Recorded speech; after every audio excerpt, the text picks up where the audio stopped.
ఒక భయంకరమైన తుపానును ఊహించుకుందాం. పెద్ద పెద్ద చెట్లను సైతం వేళ్లతో సహా పెకిలించేంతటి బలమైన గాలి. అవును, ఎటు చూసినా గందరగోళం, ఒక భయంకరమైన అలజడి. ఖచ్చితంగా. కాని సరిగ్గా ఆ తుఫాను మధ్యలో ఒక అత్యంత ప్రశాంతమైన ప్రదేశం ఉందనుకోండి. అంటే ఆ గాలి ప్రభావం ఏమాత్రం లేని చోటు అన్నమాట. నిజమే. అక్కడ నిలబడి చూస్తే ఆకాశం నుండి రాలుతున్న ప్రతి నీటిబొట్టు ప్రయాణాన్ని మనం స్పష్టంగా గమనించగలం. అలాగే ఆ గాలి ఏ దిశ నుండి ఎందుకు వీస్తుందో ఖచ్చితంగా అర్థం చేసుకోగలిగేంత ప్రశాంతత అక్కడుంటుంది. అవును, వినడానికి ఇది అసాధ్యమైన విషయంగా అనిపించవచ్చు కదా. కాని ఈనాటి మన లోతైన విశ్లేషణలో సరిగ్గా ఇలాంటి ఒక అపరిమితమైన, ఎలాంటి అడ్డంకులు లేని ఒక ఉన్నత స్థితి గురించే మాట్లాడుకోబోతున్నాం. ఇది చాలా ఆసక్తికరమైన అన్వేషణ. ప్రాచీన గ్రంథమైన విముక్తి మగ్గ 8వ అధ్యాయం ఆధారంగా తథాగతుని విశేష గుణాలు అంటే విశేషధమ్మ గురించి మనం ఈరోజు పరిశీలిద్దాం. అవును, ఇవి సృష్టిని, వాస్తవికతను అత్యున్నత స్థాయిలో అర్థం చేసుకునే ఒక విశుద్ధమైన మనసు యొక్క శక్తులు. ఈ సంభాషణను మనం కేవలం ఒక చారిత్రక గ్రంథాన్ని చదువుతున్నట్లుగా కాకుండా చాలా ప్రశాంతమైన, ధ్యానపూర్వకమైన వాతావరణంలో విశ్లేషించుకోవాలి కదా. ఖచ్చితంగా. సృష్టిలో ఒక జీవి తన మనసులోని మలినాలను, ఆశ్రవాలను పూర్తిగా పారద్రోలినప్పుడు ఆ మనసు ఎంతటి అనంతమైన సామర్థ్యాన్ని సంతరించుకుంటోంది అనేది మనమిక్కడ గమనించాలి. అంటే వాస్తవికతను ఏ విధమైన భ్రమలు లేకుండా ఉన్నది ఉన్నట్లుగా చూడటం అన్నమాట. నిజమే. ఆ పరిపూర్ణమైన స్థితి ఎలా ఉంటుందో తెలుసుకోవడమే ఈ విశ్లేషణ యొక్క ముఖ్య ఉద్దేశ్యం. దీన్ని ప్రధానంగా 3 విభాగాలుగా అర్థం చేసుకోవచ్చు. 10 బలాలు, 14 బుద్ధ జ్ఞానాలు మరియు 18 విశేష గుణాలు కదా. అవును, సరిగ్గా చెప్పారు. ఇక్కడే నాకో ప్రాథమికమైన ప్రశ్న వస్తోంది. అసలు సృష్టిని ఉన్నది ఉన్నట్లుగా చూడటమంటే ఏమిటి? ఏంటంటే విముక్తి మగ్గ దీనిని వివరించడానికి దశ తథాగత బలాలు అంటే 10 బలాల గురించి ప్రస్తావించింది. ఈ 10 బలాలకు పునాబి యథాభూత జ్ఞానం అని చెబుతారు కదా. అవును, యథాభూత అంటే ఉన్నది ఉన్నట్లుగా, వాస్తవికతకు అనుగుణంగా గ్రహించడం. అంటే ఏది సాధ్యమో, ఏది అసాధ్యమో ఖచ్చితంగా తెలుసుకోవటం అన్నమాట. నిజమే.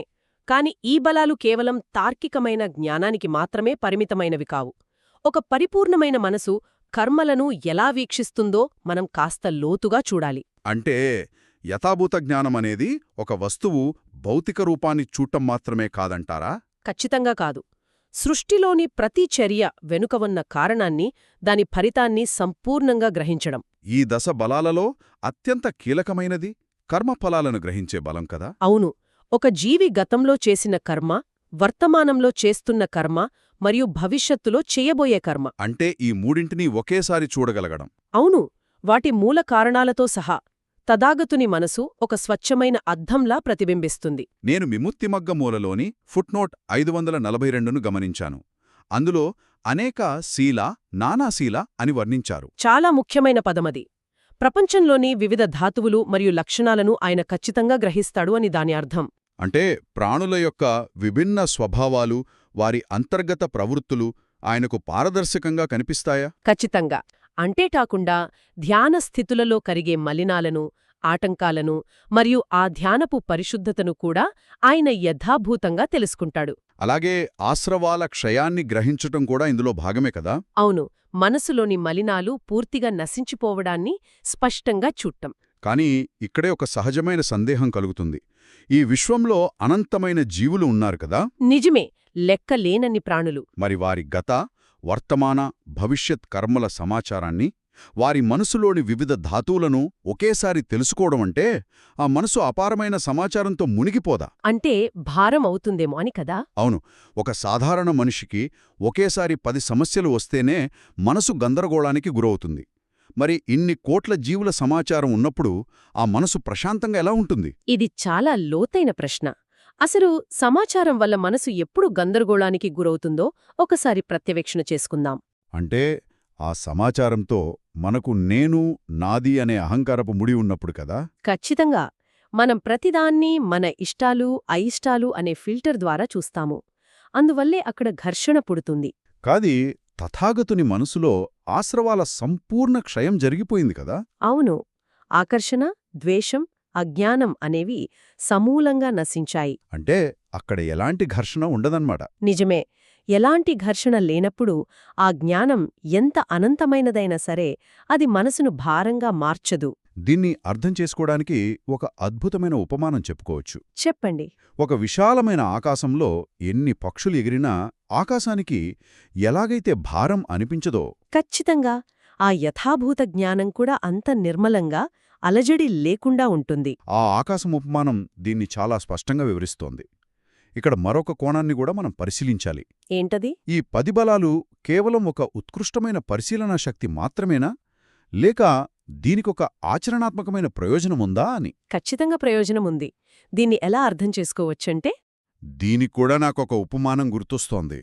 ఒక సాధారణ వైద్యుడున్నాడనుకోండే, అవును, రోగి తన దగ్గరికొచ్చినప్పుడు కేవలం బయటికి కనిపించే లక్షణాలను, అంటే జ్వరం లేదా నొప్పులను చూసి మాత్రమే మందిస్తాడు.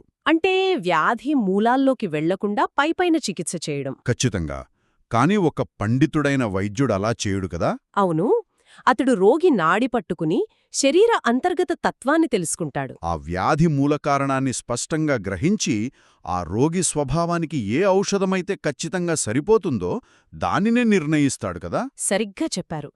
తథాగతుని ఈ దశబలాలు కూడా ఇలాగే పనిచేస్తాయి. అంటే జీవుల మనసు యొక్క ఇంద్రియ సామర్థ్యాలను బేరీజు వేయడానికి ఆయన ఈ జ్ఞానాన్ని ఉపయోగిస్తారన్నమాట.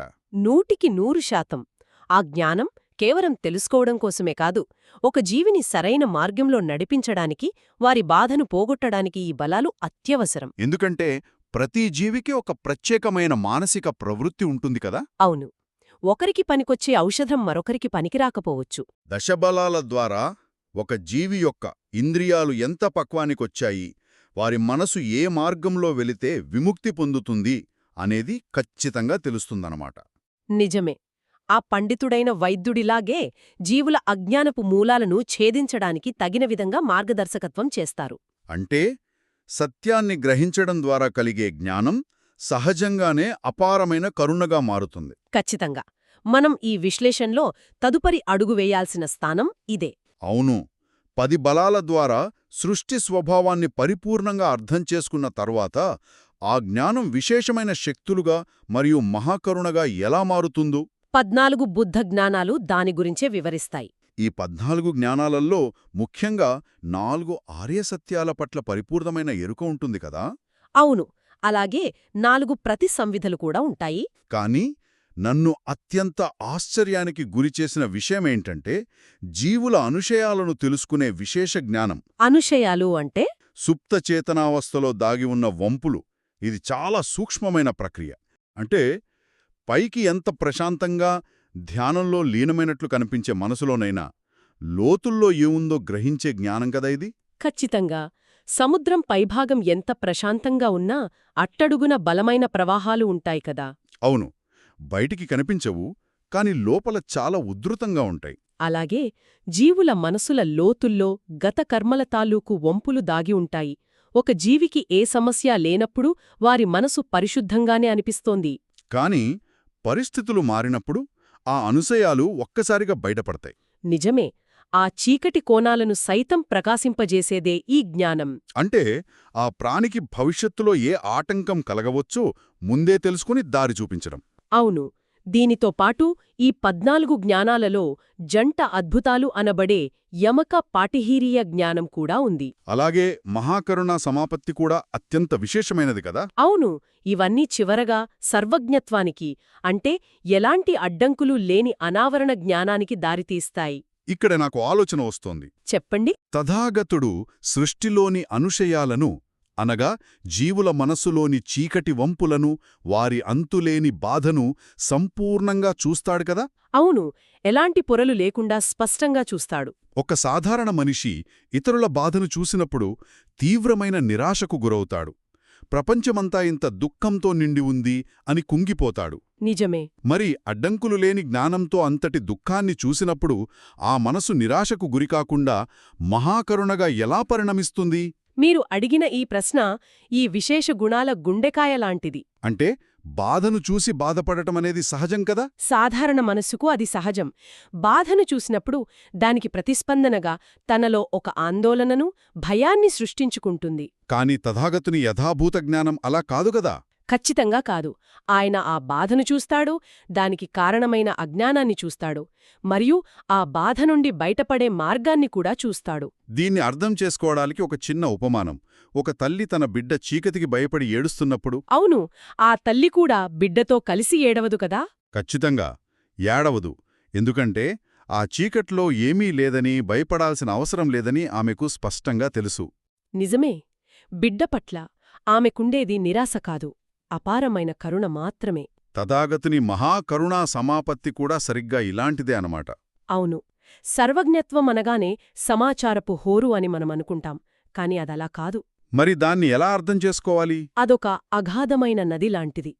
ఆ నది ఎంత ప్రశాంతంగా, లోతుగా ప్రవహిస్తుందో, ఆ సర్వజ్ఞత్వం కూడా అంత నిర్మలంగా ఉండి మహాకరుణను ఉద్భవింపచేస్తుంది. ఇది వినడానికి చాలా అద్భుతంగా ఉంది. జ్ఞానం పెరిగే కొద్దీ అహంకారం కాకుండా కరుణ పెరగడం అనేది మనస్సు యొక్క అత్యున్నత పరిపక్వత కదా? ఖచ్చితంగా. ఒక భిక్షువు తన సాధనా మార్గంలో ఈ బుద్ధజ్ఞానాల గురించి విన్నప్పుడు చాలా లోతైన మార్పు జరుగుతుంది. అంటే ఆ భిక్షువు మనసులో ఎలాంటి మార్పొస్తుందంటారు? తన మనసులో దాగి ఉన్న అనంతమైన సామర్థ్యం పట్ల ఒక లోతైన ప్రత్యవేక్షణ కలుగుతుంది. దీని ద్వారా ఆ భిక్షువు మనసులో శ్రద్ధ పెంపొందుతుందన్నమాట. చలమైన శ్రద్ధ. అది గుడ్డి నమ్మకం కాదు, వాస్తవికతపై ఆధారపడిన అపారమైన విశ్వాసం. ఆటంకాలు లేని జ్ఞానం, మహాకరుణ అనేవి ఎక్కడో బయట నుండి తెచ్చుకునేవి కావని అర్థమవుతుంది గదా? నిజమే. అవన్నీ మనసు యొక్క సహజ సిద్ధమైన, కల్మషరహితమైన స్థితులు అని భిక్షువు గ్రహిస్తాడు. ఇది వారి సాధనకు ఎనలేని ఊతాన్నిస్తుంది. అవును. జ్ఞానం మరియు కరుణ అంతర్గతంగా ఎలా పరిపూర్ణమవుతాయో మనం చాలా లోతుగా చర్చించాం. నిజమే. కాని మనసు లోపల ఎంత ప్రశాంతంగా ఉన్నప్పటికీ బాహ్య ప్రపంచంతో సంబంధమనేది ఉంటుంది గదా. ఖచ్చితంగా నడవడం, మాట్లాడటం, ప్రతికూల పరిస్థితులను ఎదుర్కోవడం లాంటి భౌతిక కర్మలు జరుగుతూనే ఉంటాయి. అందుకే ఇంతటి ఉన్నతమైన అంతర్గత స్థితి బాహ్య ప్రవర్తనలో ఎలా ప్రతిఫలిస్తుందో తెలుసుకోవడం చాలా ముఖ్యం. అవే 18 విశేష గుణాలు లేదా ఆవేణిక బుద్ధమ్మాలు. అవును. జ్ఞానానికి, ఆచరణకు మధ్య ఉండే అభేదాన్ని ఇవి వివరిస్తాయి. వీటిని మనం 3 విభాగాలుగా అర్థం చేసుకోవచ్చు కదా? వాటి గురించి మాట్లాడుతుందాం. తప్పకుండా. ఇందులో మొదటి విభాగం కర్మ మరియు జ్ఞానానికి సంబంధించింది. తథాగతుని శారీరక, వాచిక మరియు మానసిక కర్మలన్నీ ఎల్లప్పుడూ జ్ఞానంతోటే ముడిపడి ఉంటాయన్నమాట. అవును. సాధారణంగా మనుషులు ముందొక పని చేసేసి ఆ తర్వాత దాని గురించి ఆలోచిస్తారు కదా. నిజమే. తర్వాత పశ్చాత్తాపపడతారు. కాని ఇక్కడ గత, వర్తమాన, భవిష్యత్ కాలాలపై అడ్డంకులు లేని జ్ఞానం ఉంటుంది. కాబట్టి తీసుకోబోయే ప్రతి అడుగు, పలకబోయే ప్రతి మాట ఆ జ్ఞానం యొక్క వెలుగులోనే జరుగుతుంది కదా? ఖచ్చితంగా. అజ్ఞానంతో కూడిన ఏ ప్రతిచర్య అక్కడుండదు. ఇది వింటుంటే ప్రతిక్షణం సంపూర్ణమైన ఎరుకతో జీవించడం సాధ్యమే అనిపిస్తోంది. అవును. ఇక రెండవ విభాగం సన్నగిల్లని గుణాలకు సంబంధించింది. దీన్నే నాన్ డెక్లైన్ అంటారు. ఇది నా దృష్టిని బాగా ఆకర్షించింది. తథాగతునిలో ఉత్సాహం, వీర్యం, స్మృతి, సమాధి, ప్రజ్ఞ మరియు విముక్తి, ఈ 6 గుణాలు ఏమాత్రం తరుగుదలకు గురికావని విముక్తిమగ్గ చెబుతోంది కదా? అవును, అవి నిరంతరం ఒకే స్థాయిలో ఉంటాయి. అయితే నాకొకో సందేహం ఉంది. భౌతిక శరీరంతో ఉన్నప్పుడు శక్తి అనేది హెచ్చుతగ్గులకు గురవుతూ ఉంటుంది కదా? సహజంగా అయితే అంతే. మరి ఎప్పుడూ ఒకే ఉత్సాహం, ఒకే వీర్యం ఏమాత్రం తగ్గకుండా నిరంతరం ఎలా కొనసాగుతాయి? ఈ సందేహం రావడం చాలా సహజం. మనకు తెలిసిన ఉత్సాహం లేదా శక్తి అనేది కోరికలు లేదా ప్రతికూలతలతో ముడిపడి ఉంటుంది. అంటే మనకి ఇష్టమైన పని చేస్తున్నప్పుడు ఉత్సాహం పెరుగుతుంది, కష్టమైనప్పుడు సన్నగిల్లుతుంది కదా? ఖచ్చితంగా. దీనికి కారణం మనస్సులో జరిగే ఘర్షణ. కట్టెలున్నంతవరకే మంట మండుతుంది. ఆ కట్టెలైపోగానే మంట ఆరిపోతుంది. నిజవే. కాని తథాగతుని మనస్సులో ఈ ఇష్టాయిష్టాలు, అహంకారం అనే ఇంధనం ఏనాడో కాలిపోయింది.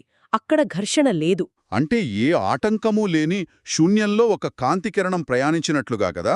అవును. ఆ కాంతికిరణం వేగం, శక్తి ఏమాత్రం తగ్గకుండా ఎలా అనంతంగా ప్రయాణిస్తుందో తథాగతుని మనస్సులోని ఉత్సాహం, వీర్యం కూడా అంతే. ఒకసారి ఆ అత్యున్నత స్థితిని చేరుకున్న తరువాత ఆ మనస్సులో వెనకడుగుండదన్నమాట. అవును. ఆ శక్తి నిరంతరం స్వచ్ఛంగా, సహజంగా ప్రవహిస్తూనే ఉంటుంది. అద్భుతం. ఘర్షణ లేని మనసు ఎప్పటికీ అలసిపోదు అని అర్థమైంది. ఇక మూడవ విభాగం దోషరహిత ప్రవర్తనకు అనగా ఆబ్సెన్సెస్కి సంబంధించింది. తథాగతిని ప్రవర్తనలో ఏవి లోపించి ఉంటాయో ఇది తెలుపుతుంది. అనవసరపు హడావిడి లేకపోవడం, తొందరపాటు లేకపోవడం ఇందులో ప్రధానమైనవి కదా. అవును. కాని ఈ విభాగంలో ఆలోచింపజేసే ఒక ఆసక్తికరమైన పదముంది. అప్పటి సంఖ్యానుపేక్ష. నేను విముక్తి మగ్గ ఫుట్నోట్ 548లో ఇది చదివాను. ఏమాత్రం ప్రత్యవేక్షణ లేకుండా వచ్చే అజ్ఞానపు ఉపేక్ష ఆయనలో ఉండదు అని దీనర్థం. ఖచ్చితంగా. ఇక్కడే మనం దీని గుట్టువిప్పాలి. సాధారణంగా ఉపేక్ష అనగానే చాలామంది అన్నిటికీ అతీతంగా ఉండడం, ఏమీ పట్టించుకోకపోవడం అనుకుంటారు కదా. అవును. సమాజంలో చాలామంది బద్ధకం వల్ల లేదా బాధ్యత తీసుకోవడం ఇష్టం లేక నాకెందుకులే అని వదిలేస్తారు. దాన్ని వాళ్ళు ఉపేక్ష అని భ్రమపడతారు. నిజమే. కాని అది అజ్ఞానంతో లేదా అచేతనత్వంతో కూడిన ఉపేక్ష. దీనినే అప్పటి సంఖ్యానుపేక్ష అంటారు. అంటే తథాగతునిలో ఇలాంటి బద్ధకపు ఉపేక్ష లేదా ప్రత్యవేక్షణ లేని ఉపేక్ష ఉండదనమాట. ఖచ్చితంగా. ఆయన ఉపేక్ష ఒక అచేతనమైన రాయిలాంటిది కాదు. అంటే ఆయన ప్రతి క్షణం ఎరుకతోనే ఉంటూ అన్నీ గమనిస్తూనే ఉంటారు కదా. అవును. ఒక మహావృక్షం బలమైన గాలి వీచినప్పుడు ఏమాత్రం చలించకుండా ఎలా నిలబడుతుందో, ఖచ్చితంగా. ఆ వృక్షం చలించకపోవడమనేది దాని అచేతనత్వం కాదు. అది గాలిని గ్రహిస్తుంది, వర్షాన్ని స్వీకరిస్తుంది, కాని చలించదు. దానికి కారణం దాని వేళ్లకున్న బలం. అద్భుతమైన ఉపమానం. ఆ మహావృక్షం అపరిసంఖ్యానుపేక్ష లేకపోవడాన్ని ఖచ్చితంగా వివరిస్తోంది. అంటే తథాగతుని ఉపేక్ష కూడా లోతైన ప్రజ్ఞ నుండి వస్తోందని మనం అర్థం చేసుకోవచ్చా? అవును. విముక్తి మగ్గ వ్యాఖ్యానం ప్రకారం సుదీర్ఘమైన అన్వేషణ చేసిన తర్వాత, జీవుల కర్మలను యథాభూతంగా చూసిన తర్వాత వచ్చే అత్యున్నత మానసిక సమతుల్యత అది. ఒక జీవి కర్మఫలం అనుభవిస్తున్నప్పుడు కరుణతో స్పందించినా వారి కర్మనియమాన్ని మనం మార్చలేము అని సంపూర్ణ ఎరుకతో అంగీకరించే స్థితి కదా. ఖచ్చితంగా. ఇది పరిపూర్ణమైన ప్రజ్ఞతో వస్తుంది. ప్రతి శ్వాస, ప్రతి అడుగు ఎరుకతోనే ఉంటాయి తప్ప ఏదీ పట్టనట్టుగా ఉండే నిస్సంగత్వం కాదు. ఇవన్నీ వింటుంటే కేవలం తాత్విక సిద్ధాంతాలు కావు అనిపిస్తుంది. ఒక మనసు సాధించగల అత్యున్నతమైన పరిపక్వతకు ఇవి సజీవ నిదర్శనాలు. నిజమే. ఈ విశేష గుణాలతో పాటుగా ఆయన ఇతర కుశల ధర్మాలతో కూడా పరిపూర్ణుడయుంటాడు. అంటే ఎటువంటి భయం లేని ఆత్మవిశ్వాసం అనబడే 4 విశారదత్వాలు కదా. అవును. అలాగే 37 బోధి పక్షధర్మాలు, 8 విమోక్షలు.